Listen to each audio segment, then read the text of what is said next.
Boa tarde. Eu gostaria de anunciar que, enfim, estamos quase a aproximar-nos do fim, mas estamos ainda num ponto alto no nosso programa, que é a intervenção final do nosso colóquio, que está a cargo do anterior Presidente do Tribunal de Contas, todos conhecem, Presidente do Tribunal de Contas, Guilherme de Oliveira Martins, no período de 2005 a 2015, e que, enfim, desde então tem continuado, felizmente, a colaborar com o Tribunal nas mais diversas iniciativas. E, portanto, gostaria de agradecer ao Sr. Presidente Guilherme de Oliveira Martins esta disponibilidade. Está sempre disponível para colaborar em todas as ações, como sempre, e por isso não poderia deixar de o reconhecer aqui publicamente. Logo seguidamente vai desenvolver-se, digamos assim, a sessão de encerramento como previsto, com breves intervenções e, portanto, peço agora a vossa atenção, então, para ouvirmos o Sr. Presidente Guilherme de Oliveira Martins. Sr. Presidente, é a palavra.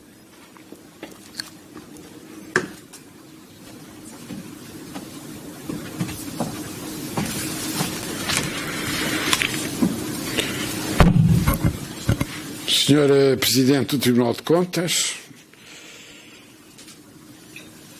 senhoras e senhores conselheiros, Excellences, chers amis, procurarei ser breve, mas não posso deixar de começar por agradecer o honroso convite para aqui estar convosco neste tema fundamental, desafios da governação financeira pública. Se dúvidas houvesse, todas as reflexões que aqui foram produzidas, as novas questões que foram suscitadas, representam a demonstração da importância deste tema para a democracia. Estamos a falar das instituições, estamos a falar da democracia e estamos no coração do sistema constitucional. Tenho o gosto, neste momento, de presidir na Assembleia da República a comissão que celebra os 200 anos do constitucionalismo em Portugal. E, ao falar de 200 anos do constitucionalismo em Portugal, Revolução Liberal de 1820 e aprovação em setembro de 1822 da primeira Constituição portuguesa baseada numa lógica democrática.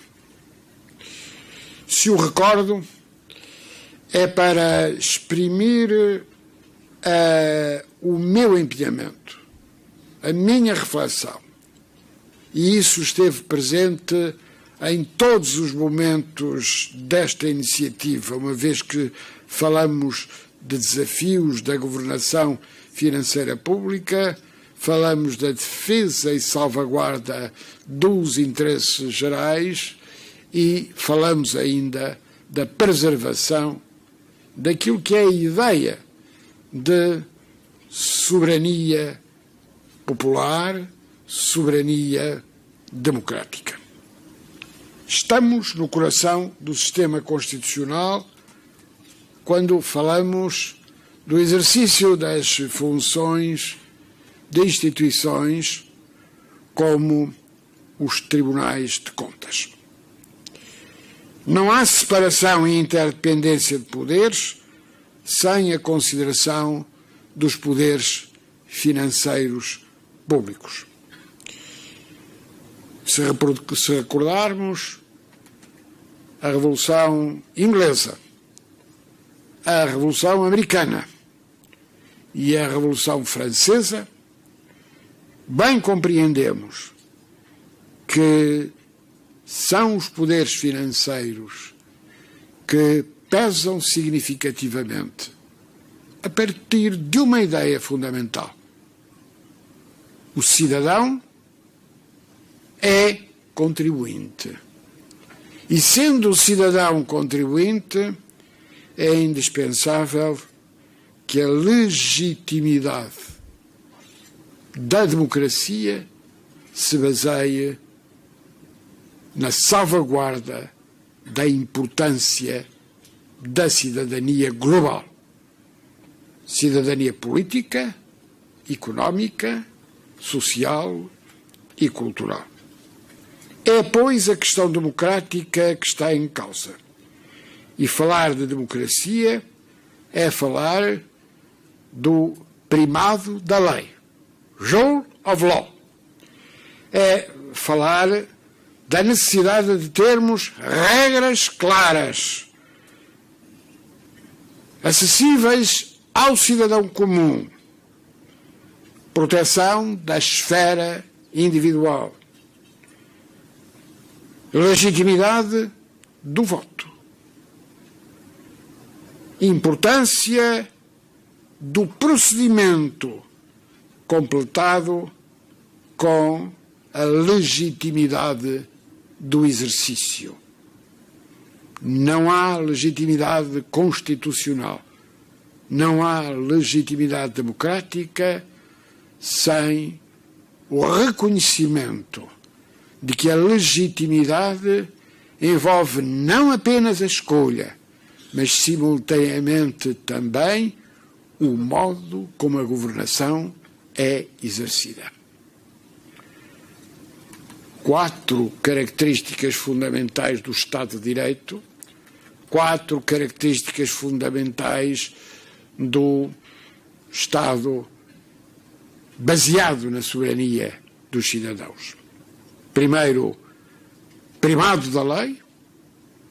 Primado da lei exatamente como encontramos em toda a reflexão filosófica, designadamente quando Immanuel Kant, e muito se tem falado da sua cidade e do esquecimento relativamente à importância da sua cidade.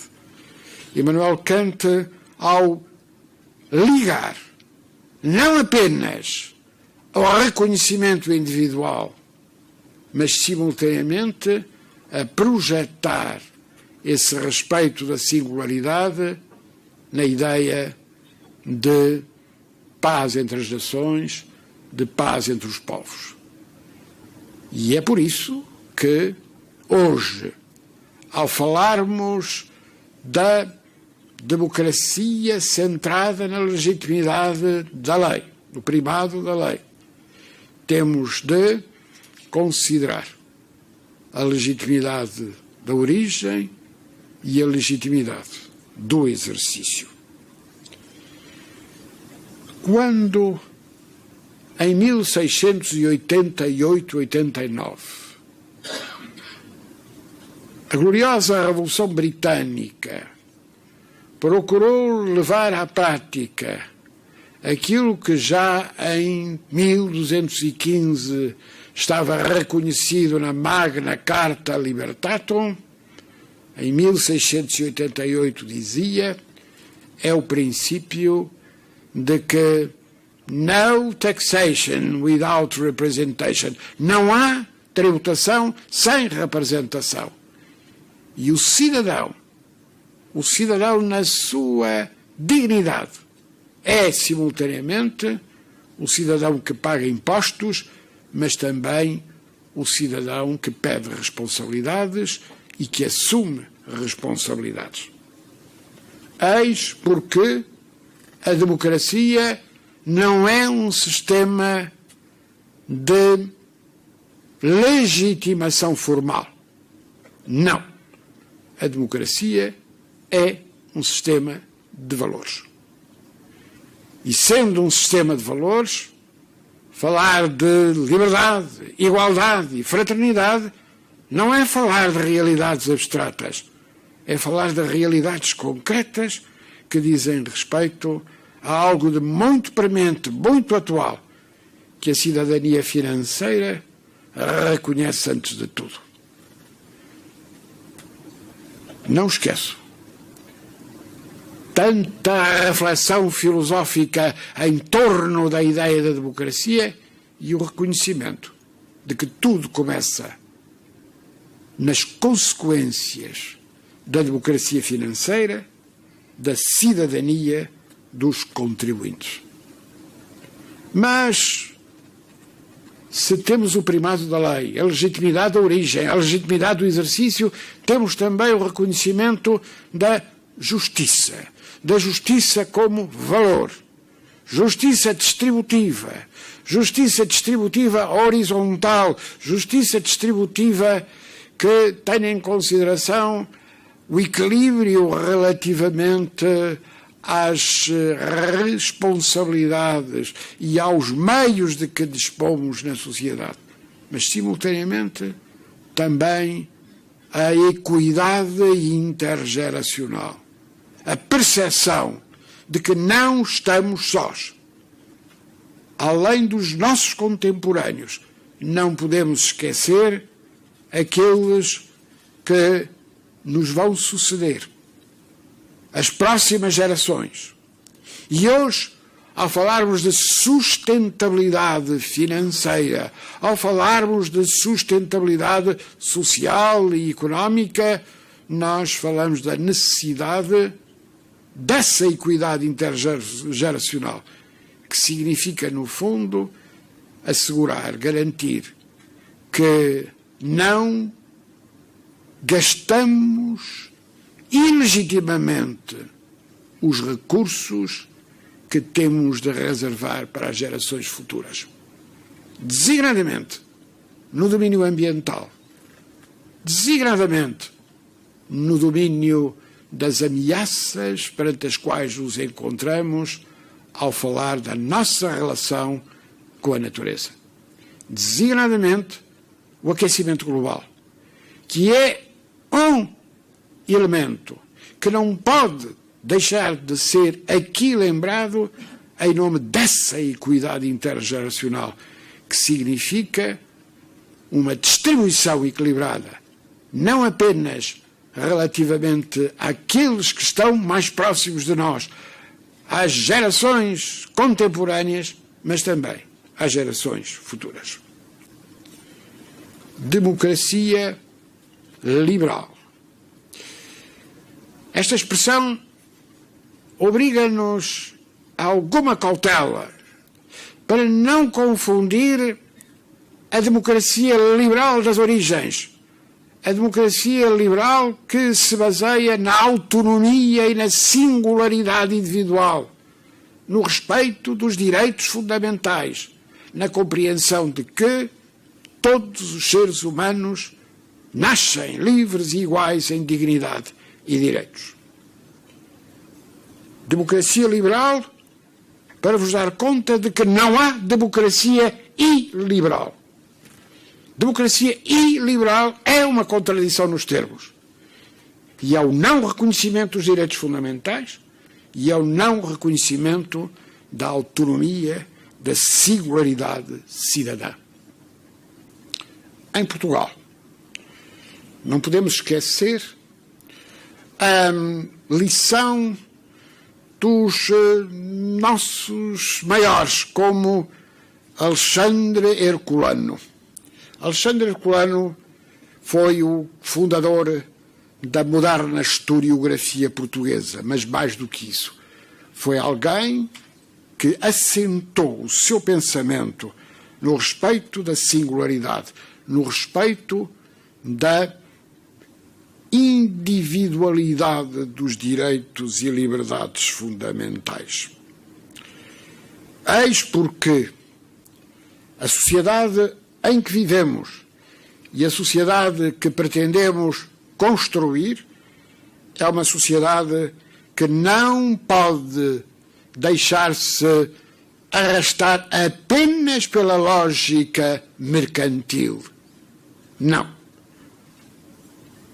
Apenas pela lógica do mérito de curto prazo. Não. A sociedade que pretendemos construir é uma sociedade assente na dignidade do trabalho, na dignidade da responsabilidade, medida que permite a universalidade dos direitos fundamentais. Eis porque não há democracia iliberal. Democracia é um regime de valores assente na dignidade humana e no respeito da singularidade.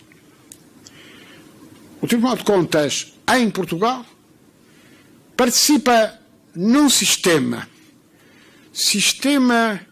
complexo e articulado, mas sistema em que o Tribunal de Contas é cabeça, é órgão supremo da função jurisdicional. E este órgão supremo da função jurisdicional corresponde a uma lógica complexa e completa. Por que é que digo isto?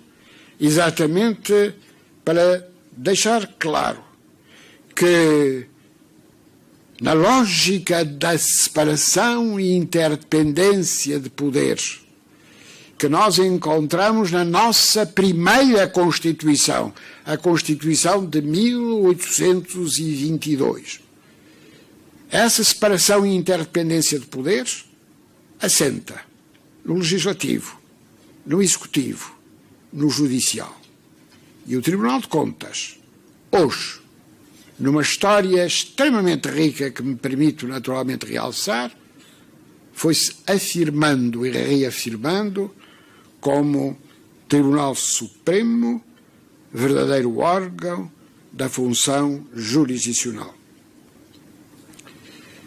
Esta função jurisdicional, correspondendo ao Tribunal de Contas e à jurisdição de contas, tem que ser vista entre nós, como tivemos a oportunidade, aliás, de ver durante a tarde, relativamente às intervenções que tivemos o gosto de ouvir, a articulação dinâmica relativamente a outros meios e outros sistemas de controlo. O controlo interno e o controlo externo. Mas mais do que isso, além do controlo externo e do controlo interno, a necessidade de garantir que o Tribunal de Contas, que a jurisdição de contas, na sua diversidade e na sua complexidade, que bem conhecem e que eu aqui, naturalmente, não vou desenvolver, o Tribunal de Contas articula-se com meios efetivos de disciplina financeira e orçamental. E esta disciplina financeira e orçamental não é formal, é substantiva. E sendo substantiva, é uma disciplina que se articula, antes de mais, com o Parlamento. Tive o gosto, já há cerca de 2 décadas, de propor no Parlamento a necessidade de uma unidade técnica de apoio orçamental, a UTAL. Ela está criada. Tem virtualidades que não estão inteiramente aproveitadas, mas devo referir que o Parlamento, o Poder Legislativo, só exerce plenamente as suas funções se puder conhecer cada vez melhor as consequências de uma decisão em termos financeiros e orçamentais, no curto, no médio e no longo prazo. Esta é a ideia que presidiu à necessidade de criar uma unidade técnica de apoio orçamental. Para quê? Para permitir que as decisões do Parlamento, e são decisões cruciais em matéria financeira, sejam tomadas, sejam adotadas com pleno conhecimento relativamente às suas consequências no curto e no longo prazo, para as gerações contemporâneas e em nome da equidade intergeracional. E se falo do Parlamento, falo naturalmente da necessidade que temos de cumprir cada vez mais e cada vez melhor a Lei de Enquadramento Orçamental. A Lei de Enquadramento Orçamental é, em parte significativa, Constituição material. Faz parte de um conjunto de regras que permitem, afinal, garantir que a separação e interdependência de poder seja real e seja cada vez mais efetiva e cada vez melhor, função de disciplina e de justiça. Falo da UTAU e recordo, uma vez que também participei na origem desse órgão, recordo a importância do Conselho de Finanças Públicas.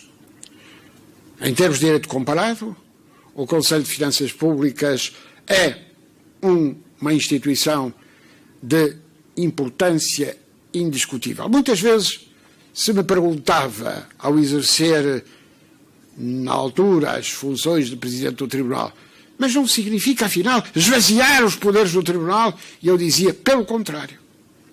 Pelo contrário. Preservar as funções jurisdicionais do Tribunal. Articular estas funções jurisdicionais relativamente a toda a componente técnica que permite, afinal, que este triângulo, Tribunal de Contas, Parlamento através da UTAU, Conselho de Finanças Públicas, pode garantir plenamente a cidadania financeira, a cidadania orçamental e a cidadania fiscal. Não há justiça na distribuição dos recursos. Não há justiça na adequada utilização dos mesmos se não houver uma tomada de consciência plena de tudo aquilo que corresponde à sequência natural de qualquer decisão. Não esqueço, quando terminou a intervenção em Portugal do Fundo Monetário Internacional, do Banco Central Europeu e da Comissão Europeia, a quando da crise financeira, um alto representante do Fundo Monetário Internacional teve a oportunidade de me dizer, quando cheguei a Portugal, julguei que o Tribunal de Contas era mais formal do que substantivo. Hoje, reconheço que sem o Tribunal de Contas não tínhamos atingido, do modo como atingimos, os objetivos relativamente a esse momento difícil da nossa vida económica, financeira e orçamental. Percebem que foi com alegria que verifiquei este reconhecimento, o mesmo reconhecimento que anos antes o meu querido e saudoso amigo Felipe Séguin disse: a lógica do Tribunal de Contas, a importância do Tribunal de Contas e da sua organização é crucial como peça da democracia, como fator de afirmação plena da democracia baseada na cidadania, baseada na responsabilidade, baseada na equidade entre gerações. É por isso indispensável um cuidado especial no cumprimento escrupuloso da Lei de Enquadramento Orçamental, de cumprimento escrupuloso daquilo que são os aspectos ligados à autorização, às autorizações para cobrar receitas e realizar despesas, mas simultaneamente também cumprir com o escrúpulo redobrado a execução orçamental que cabe à esfera do Governo. Não é correto que, continuemos a ter déficit relativamente à existência de decretos de execução orçamental, sistemas concretos de execução orçamental. O edifício financeiro e orçamental obriga necessariamente a que conheçamos não apenas a autorização parlamentar, a autorização que é a autorização mais substantiva e mais forte, como conhecemos, mas simultaneamente também os poderes dos executivos. E o poder do executivo é, antes de mais, exclusivo na iniciativa orçamental, iniciativa original orçamental. As alterações, como bem sabemos, podem ser feitas pelo Parlamento e pelos deputados, e simultaneamente a execução orçamental. E a execução orçamental obriga a que, para cumprirmos escrupulosamente a lei de enquadramento orçamental, haja transparência também no modo como se executa o orçamento. Transparência como se autoriza, transparência como se executa. Não vos vou amassar mais.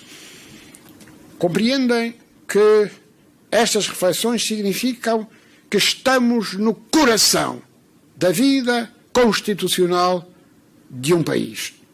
Na vida constitucional do Estado de Direito. Não há Estado de Direito sem tribunais de contas fortes. Não há Estado de Direito sem tribunais de contas eficazes. Não há Estados de Direito sem transparência. Transparência na autorização das receitas, na realização das despesas, no respectivo controlo e, sobretudo, na compreensão de que, afinal, é a dimensão que levou os revolucionários de 1820 em Portugal a mudarem o paradigma e a dizerem, a partir de hoje, a soberania é a soberania que reside nos povos, é a soberania que reside em nação. Isto significa a soberania que reside nos cidadãos. E esta questão é crucial. É isto que distingue a democracia liberal e a democracia iliberal. É isto que distingue, afinal, a democracia baseada na cidadania e a democracia encarada como mecanismo formal. Não. A democracia não é um mecanismo formal. A democracia é um sistema de valores. Valores humanos, centrados na dignidade humana, na liberdade, nos direitos fundamentais. É isto, verdadeiramente, que está em causa. Muito obrigado.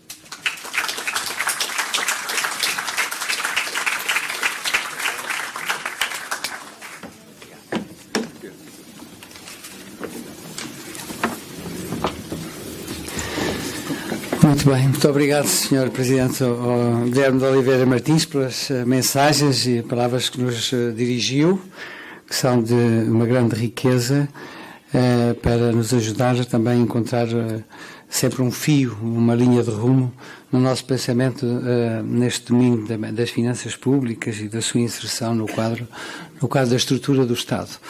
Eu gostaria só de lembrar que estes colóquios começaram na presidência do Sr. Presidente Oliveira Martins, enfim, depois foram mantidos na presidência do Presidente Vítor Caldeira, e depois da pandemia aqui estamos novamente, enfim, como eu gosto de dizer, são eternos, não é? Não terão fim. Muito bem, muito obrigado mais uma vez, Sr. Presidente Oliveira Martins, e vamos dar início às palavras finais, que são sobretudo palavras de agradecimento, e começando a Sra. Procuradora-Geral junto do Tribunal de Contas francês vai ter dentro de 10, 15 minutos de partir para o aeroporto, e vou inverter aqui um pouco a ordem que estava prevista, e dando a palavra à Sra. Procuradora-Geral. Sem a palavra, Sra. Procuradora. Merci. Merci.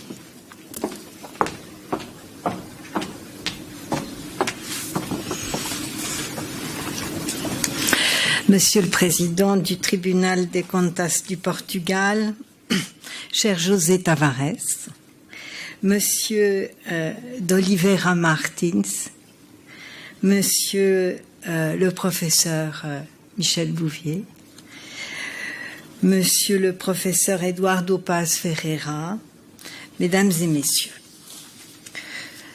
Si l'on considère, comme je vous le propose de le faire ici, que la notion de gouvernance financière publique englobe l'ensemble des principes, règles, normes, processus, structures et acteurs intervenant dans la gestion des recettes, des dépenses et des biens des organismes du secteur public entendus au sens large, incluant donc l'État, les collectivités locales, les établissements publics de toute nature ainsi que les organismes de droit privé chargés de missions de services publics ou contrôlés par des personnes morales de droit public. Si donc vous me suivez dans cette définition large de la gouvernance financière publique et s'il faut, comme nous y invite ce colloque international, en envisager les grands enjeux, alors vous ne m'en voudrez pas de prendre un peu de hauteur, de cette hauteur qui sied aux conclusions des grands colloques, une hauteur qui sied à ceux qui voient loin, comme ces marins intrépides qui, à partir de Lisbonne, ont exploré la planète. Évoquer les grands enjeux, c'est d'abord évoquer les finalités de la gouvernance financière. Il convient sans doute de distinguer selon les États et les sociétés d'une part et selon l'époque d'autre part. Si l'objectif de la gouvernance financière publique est de financer et de gérer les actions incombant avant tout à l'État ainsi qu'à ses démembrements, cet objectif d'efficacité, financer au mieux et gérer de la façon la plus efficace tout en dépensant le moins possible, est soumis à une finalité supérieure qui est la poursuite de l'intérêt général, la recherche du bien collectif, la quête d'une forme de justice, y compris en matière financière, l'ensemble se traduisant par la confiance des citoyens en la gestion publique. Sans cette confiance, aucune démocratie ne saurait durablement fonctionner. Les finalités de la gouvernance financière qui se cristallisent par l'existence d'un ordre public financier recoupent en vérité celles de l'État démocratique lui-même, et c'est heureux puisque la gouvernance financière doit être au service de celui-ci. Vous voyez, Monsieur le Président, à quel point nos propos se rejoignent. Et cette confiance des citoyens n'est pas quelque chose d'abstrait.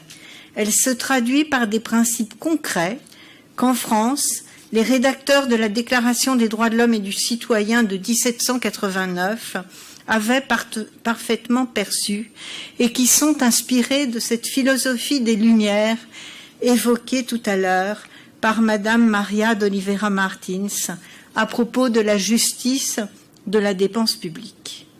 Il n'est pas un hasard que les dispositions concernant nos finances publiques, les articles 12 à 16 de la Déclaration des droits de l'homme et du citoyen, et centralement les articles 13 à 15, s'insèrent dans la continuité de règles générales d'une part, et ont été écrits dans cet ordre précis d'autre part. Je résume. Pour protéger la démocratie et les droits de l'homme, il faut une force publique. Selon l'article 12 de la Déclaration des droits de l'homme et du citoyen. Cette force publique doit être financée par une contribution, ce que dit l'article 13. Cette contribution est soumise au principe de consentement à l'impôt et de suivi démocratique des dépenses, comme le dit l'article 14. Michel Bouvier a justement souligné l'actualité de cette question du consentement à l'impôt. Surtout, nous dit l'article 15, la société a le droit de demander compte à tout agent public de son administration, ce qui assoit la nécessité de contrôle sur la gestion publique et l'engagement de la responsabilité des gestionnaires publics. Et enfin, l'article 16 proclame la séparation des pouvoirs qui s'applique d'une manière générale en matière de gouvernance financière. Contrôle et sanctions doivent donc relever de structures au minimum autonomes, au mieux indépendantes, et nous voici arrivés au positionnement et aux missions des cours des comptes, organismes indépendants de contrôle externe et de sanctions contentieuses. Ce sont donc toutes ces bases philosophiques et politiques qui doivent guider nos esprits lorsqu'il s'agit d'appréhender les grands enjeux de la gouvernance financière publique. Ensuite, évoquer les grands enjeux doit conduire à les hiérarchiser en fonction de leur importance et de leur temporalité différente. Le colloque d'aujourd'hui a mis en évidence certains des grands enjeux de la gouvernance financière publique contemporaine, qu'il s'agisse des finances locales, du financement de la justice sociale ou encore de l'appréhension des risques par les organes de contrôle. Je n'y reviens pas. Je vous propose en revanche de m'attarder quelques instants sur le facteur temps et son importance dans la bonne gouvernance financière publique. Le temps est un élément important dans l'action publique et donc dans la gouvernance financière publique. Car les finances publiques, disciplines au carrefour de plusieurs sciences humaines, le droit, l'économie et les sciences politiques, sont particulièrement sensibles au temps. Il suffit de rappeler quelques notions importantes pour s'en persuader, comme le principe d'annualité budgétaire ou le rattachement des charges à l'exercice en comptabilité. Mais si l'on veut revenir sur les grands enjeux du moment, c'est surtout la question du temps long qui me semble se poser avec acuité aujourd'hui. En gouvernance financière comme en gouvernance générale des affaires publiques, nous souffrons souvent d'une insuffisante prise en compte du temps long dans la décision. Le rôle des cours des comptes est notamment de réintégrer les exigences du temps long. Ainsi, la Cour française a-t-elle pu rappeler dans le cadre de la crise Covid que, je cite, « assurer la soutenabilité des finances publiques est un enjeu de souveraineté et qu'au vu de la dégradation sans précédent des finances publiques, la Cour estime souhaitable une stratégie de finances publiques qui allierait renforcement de la croissance et réduction progressive du déficit public. » L'endettement, parfois nécessaire, souvent opportun, doit néanmoins tenir compte de ses implications de long terme, car toute dette doit être remboursée d'une façon ou d'une autre. Par ailleurs, je ne peux que rappeler l'idée populaire en finances publiques selon laquelle il y a des dépenses publiques, il faut les couvrir. Au-delà de cette célèbre formule de Gaston Gèze, l'un des fondateurs de la science financière en France au début du XXe siècle, c'est assez précisément le raisonnement suivi par les rédacteurs de la Déclaration des droits de l'homme et du citoyen que j'évoquais à l'instant. Or, on feint d'oublier que si l'action publique doit être financée, l'inaction doit également l'être, même si c'est souvent bien plus tard, parfois même trop tard. Car l'inaction a souvent un coût que l'on ne mesure que longtemps après, et je voudrais à cet égard évoquer quelques exemples. Économiser dans la lutte contre la fraude sociale finit par abîmer l'adhésion même de la société aux instruments de redistribution et peut ainsi fragiliser non seulement leur financement à moyen terme, mais leur existence à long terme. Renoncer à recouvrer des amendes de faible montant au motif que le coût du recouvrement serait élevé finit par avoir un coût social parce que les incivilités ne seront plus punies. Le court-termisme en finance constitue souvent un manque de prévoyance dont les conséquences peuvent être coûteuses, voire désastreuses. Le sous-investissement dans les réseaux accroît les risques d'accidents ou de pénurie.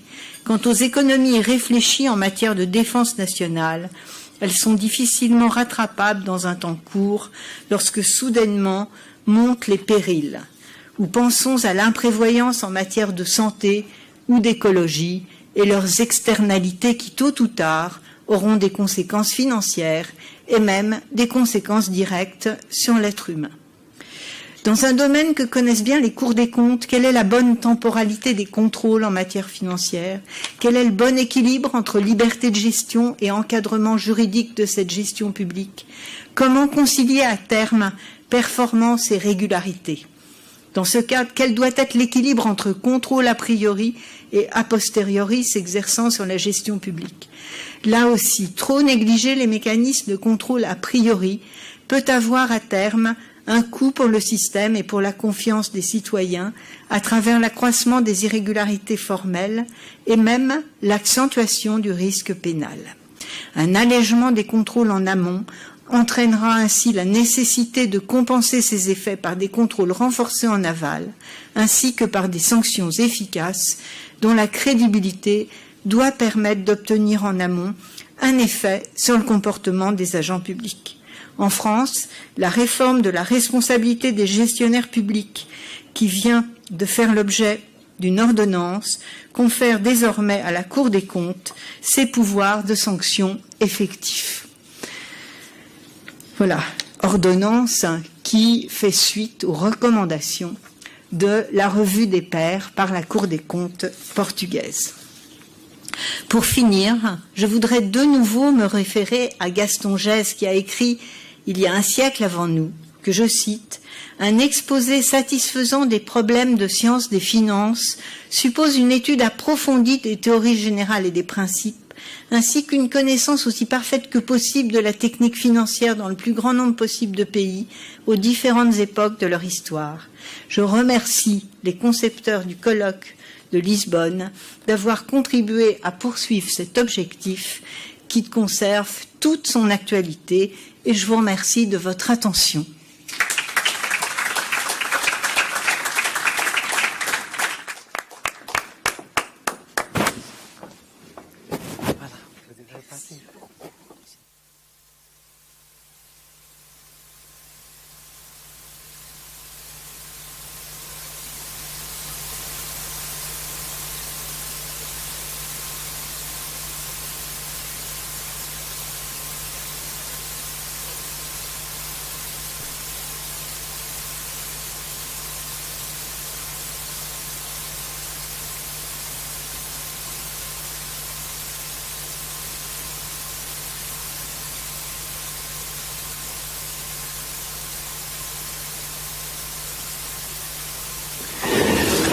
Muito bem, para umas palavras finais, vou dar a palavra ao Sr. Professor Eduardo Paz Ferreira. Sr. Professor, tem a palavra.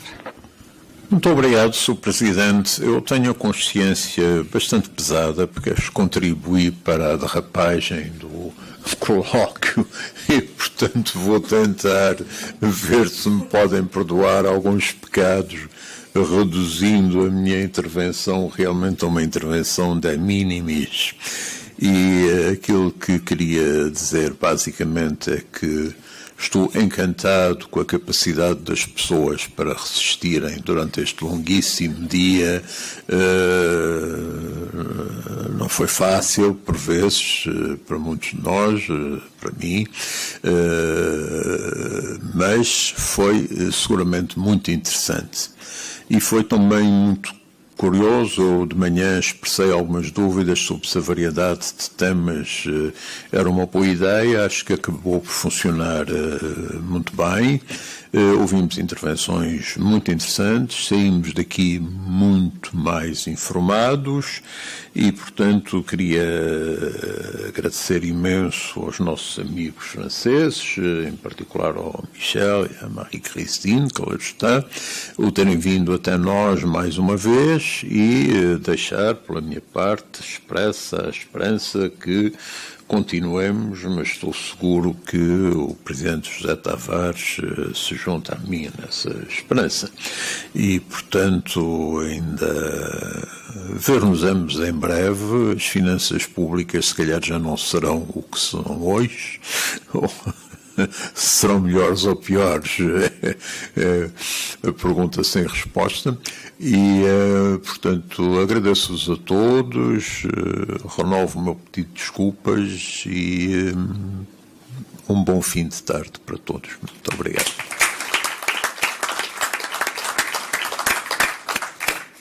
E agora o Sr. Professor Michel Louvier tem a palavra, por favor.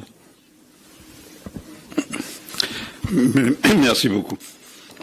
Bien, écoutez, je pense que nous serons tous d'accord pour dire que aujourd'hui nous avons à la fois tous les ingrédients pour faire de bonnes finances publiques, en tout cas pour bâtir un beau modèle de finances publiques adapté à la réalité contemporaine et à la réalité à venir. Je veux dire par là que nous avons en fait développé tous les concepts, ou presque, et toutes les techniques, ou presque, qui peuvent nous permettre de rebâtir ou d'améliorer ou de réformer, en tout cas d'adapter, de mettre en phase notre système financier public avec le monde qui est en train de se développer aujourd'hui dans le contexte d'incertitude et de danger dont j'ai parlé tout à l'heure ce matin.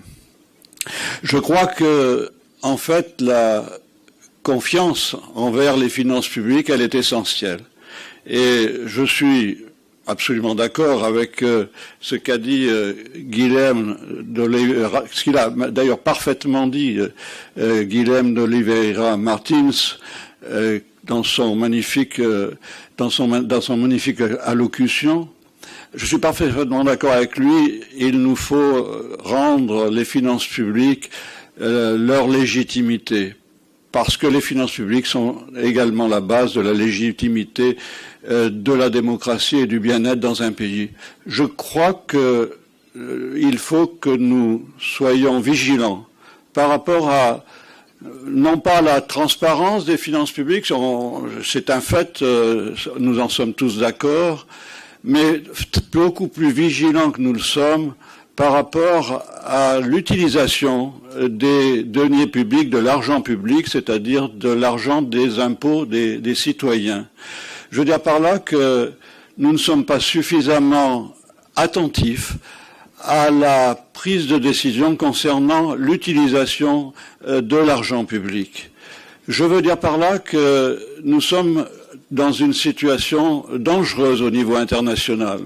Non pas seulement parce qu'il y a un conflit affreux en ce moment en Ukraine, mais aussi parce qu'il y a des conflits un peu partout que nous avons peut-être oubliés. Nous sommes sur une sorte de volcan qui pourrait bien nous exterminer les uns et les autres. Et ce volcan, nous l'alimentons avec quoi? Nous l'alimentons avec de l'argent public, parce que, vous le savez bien, nous sommes en train de nous demander comment faire pour redévelopper l'armement ici, redévelopper l'armement là. C'est affreux, je trouve, c'est suicidaire. Ce n'est pas une politique humaine que nous sommes en train de vivre. Et ça, eh bien, ce sont les finances publiques qui financent tout ça. C'est l'argent de nos impôts.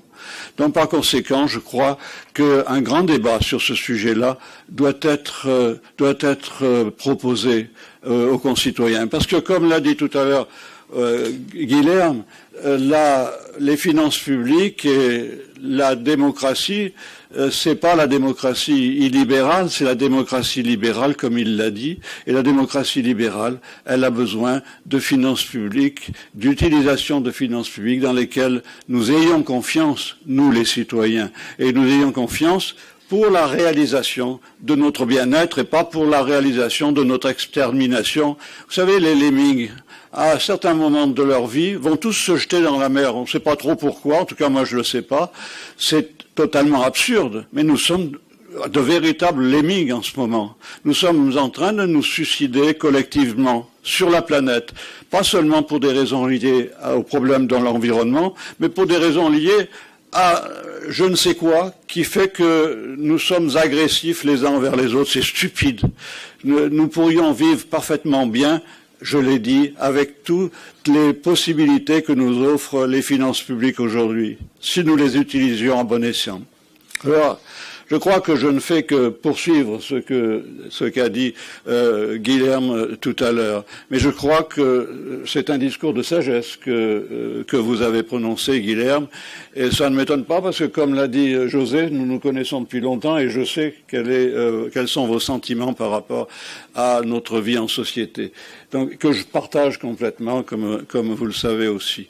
Donc, par conséquent, je vous remercie les uns et les autres parce que il faut quand même rester ici pour discuter de cette question. Et je voudrais remercier le tribunal d'Acontas et José par la même occasion avec toute son équipe et remercier les intervenants français qui ont eu la gentillesse d'accepter notre invitation.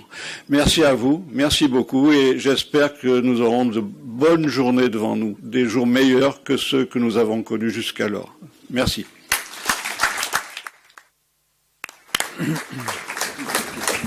Merci beaucoup, cher Michel. Maintenant, seulement 2 mots avant de... Vou falar português. Peço desculpa. 2 palavras antes de encerrar o nosso colóquio.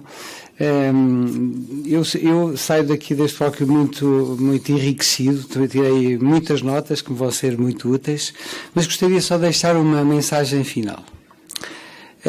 Tivemos aqui a discutir as questões ligadas à obtenção de recursos, não é? A justiça fiscal, a gestão dos recursos, a sua afetação. Vimos também as questões ligadas à pluridimensionalidade das finanças públicas e aos vários aspectos que nós devemos ter em atenção, no que a universidade ocupa também um papel extremamente importante. Eu lembro, por exemplo, nestes 2 anos, os decisões financeiras tomaram em grande parte das questões ligadas à crise sanitária as suas decisões com base na ciência, não é? Com base nos cientistas, não é? Quantas vezes vimos decisões financeiras? Vamos aguardar o que a ciência nos diz para tomarmos as boas decisões. E é por isso que este casamento entre os tribunais de contas francês e português e as universidades, não é? A Fundafip, a Sorbonne, a Universidade de Lisboa, outras universidades, através dos oradores que nós aqui temos, é um casamento que tem dado imensos frutos. E por isso eu sinto-me muito bem com isso, e a mensagem que eu então deste dia gostaria de transmitir, e para que pensemos nela, é a seguinte: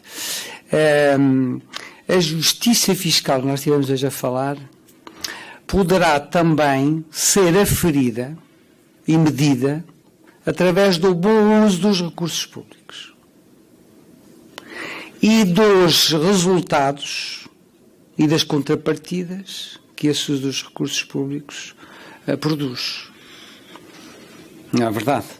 E, portanto, aí a gestão tem um bom importante. E o controle externo e o controle interno, temos aqui um papel extremamente importante, que é verificar se a gestão dos recursos públicos é feita de acordo com os bons princípios e, portanto, ajudar também a que a justiça fiscal, em função deste critério, porque há outros, também possa ser aferida de uma forma qualitativamente melhor. E nisso o controle tem um papel extremamente importante, seja o controle interno, seja o controle externo. E é hora de agradecer sobretudo aos nossos conferencistas, palestrantes, franceses e portugueses. Muito obrigado pelo enriquecimento que trouxeram estes temas que nós escolhemos, nós da organização. Um agradecimento especial à Fundafip, através dos professores Michel Bouvier e Marie-Christine Esclassan, à Universidade de Lisboa, ao IDEF, na pessoa do professor Eduardo Paz Ferreira. Muito obrigado, muito grande, por esta colaboração tão profícua. Gostaria também de agradecer a todos os participantes pela atenção que tiveram, e certamente daqui também sairão ideias boas para o nosso dia-a-dia. Agradecer à equipa do Tribunal de Contas, na pessoa do Sr. Diretor-Geral do Tribunal de Contas, Conselheiro Fernando Oliveira e Silva, a dedicação e empenhamento